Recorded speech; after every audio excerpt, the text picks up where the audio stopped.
The French soldier ducked his head down in the trench as the Algerians fired back at his position. Sand and dust flew in, propelled by the enemy fire, splattering his uniform. He instinctively began to reload his rifle, and for a brief moment he contemplated why the Algerians continued to resist against the vastly superior French army. Soon, the shout of his commander roused him from his stupor, and he got up and took aim at the Algerian guerrilla fighters. One day, several years ago, I sat in the last class of the day. The teacher had already stopped doing anything, and my classmates were just chatting amongst themselves. For some reason, I randomly just started thinking about the French colonial empire and how it came to an end. I know that sounds strange to just be thinking about, but I had always been a really big history person. I really liked learning about it. And this was something that I just had never really learned about before. It was never covered in school, never really saw any videos on it. So I was curious and I wanted to learn more about it. So I just went online in the last few minutes of class and I just started looking this up. It didn't take long before I decided that this was something I would have to return to one day. Several years later, here I am. And after spending so long researching, I'm going to have to split this into a few videos. And this one is specifically going to cover from the beginning to roughly the year 1900. After that, will have to come later. So let's start from the beginning. Algeria is the region in northwestern Africa, directly south of France, thus explaining the interest by the French. The population was majority Muslim, with a significant Jewish minority. It had also been under the rule of the Ottomans for well over 100 years at this point. But that would all soon come crashing down. In 1827, the Fly Whisk Incident occurred, where a dispute over payment to merchants with the French army was escalated after Hussein Dey, the leader of Algeria, hit a French diplomat with his fly whisk. Charles X of France, suffering issues at home, used this as an excuse to distract the people and began a blockade of Algiers, the capital of Algeria. After nearly 3 years, a diplomat was sent to Hussein Dey to negotiate, and the French fleet was met with cannon fire. After this, French soldiers landed and the invasion of Ottoman Algeria began in 1830. After a short 3-week campaign, the Ottoman Algerian forces were scattered, and France seized several coastal cities and regions in the peace. But this, of course, is not the end of conflict, and many wars would soon start up again. And by 1847, much of Algeria was conquered by France.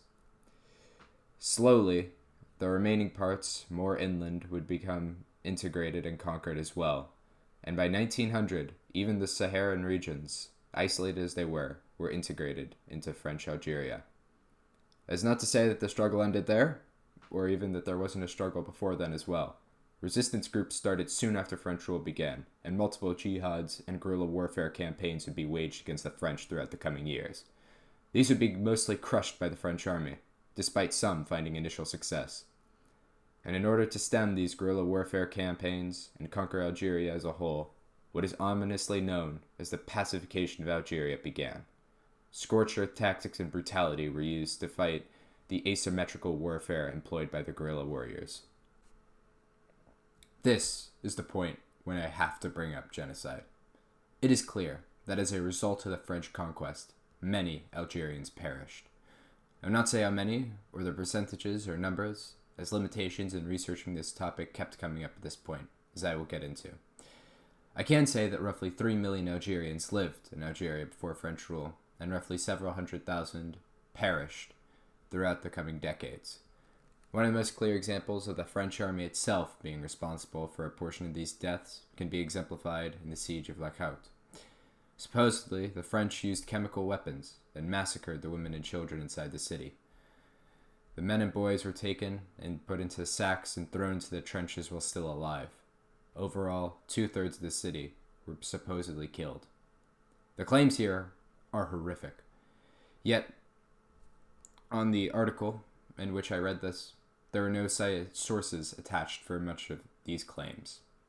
And when I tried looking, everyone was just copying the Wikipedia article word for word. I tried looking for more sources, but I'm not French, I'm not Algerian, I can't go through those foreign language sources reliably. Regardless, the siege is definitely not an isolated incident, should it have occurred exactly as it is or exaggerated. There are so many rebellions and slaughters and massacres that took place during this. Yet, given the amount of information that I have, it would just be names at this point. And everything is like that, where that's the only thing I could cite, so I'll just leave them out and give that one example. Now, as for the claim of genocide, I have seen many who suggest that all of these events and all these killings, they decreased the Algerian population by a third, and therefore it must be genocide. I want to be clear that I'm not denying that the population was decreased significantly from French rule. It seems obvious that that happened, and it definitely did. I'm just not comfortable with using the term genocide here, as I'm unsure how much of this was a deliberate attempt to just remove the native population entirely, versus the French just not caring how many they killed to end the rebellion, such as in Knockout, versus how much was just natural due to locusts and weather and cholera, which all took heavy tolls in the 1860s when many of the native Algerians would perish during French rule. Therefore, I'm uncomfortable with calling it a genocide. Let's line up and change the topic. In order to set up what will come in the future video, we need to discuss how else Algeria was being governed. The French were not just taxing and leaving Algeria alone to make its wealth.